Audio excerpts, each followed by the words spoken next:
যাচ্ছি আমি আমার মেয়ে। তো এখন একটু পরে বেরোবো, কারণ অনেক সময় আছে, 5টায় ট্রেন, 5টা 22-এ ট্রেন, তার জন্য একটু লেট করেই বেরোবো। তো আমরা পুরোপুরি রেডি। এই যে আমার মেয়ে রেডি হয়ে গেছে, দেখো।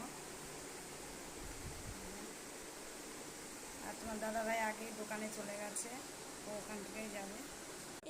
এটা আমার ব্যাগ, এটা জামা কাপড়। হেমা, আর ওটা সুতো বের করে।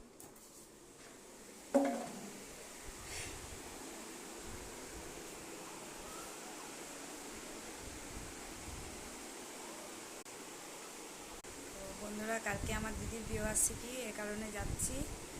তো আমার দিদিরা কেউ জানে না, সারপ্রাইজ দেবো দিদিকে। একটা বড়, মানে 24 বছর পূর্ণ হয় 25-এ পড়ছে, তার মানে বিশাল একটা আনন্দের ব্যাপার। তার জন্য আমরা সবাই মিলে যাচ্ছি, আমার মা, বৌদি, দিদির মেয়ে, সবাই মিলে আমরা যাব। কিন্তু দিদি জানে না যে রান্না বান্না করে খেতে হবে, কারণ এতগুলো মানুষ হঠাৎ যাওয়া। তো দেখা যাক কি ওদের মানে এটা আছে।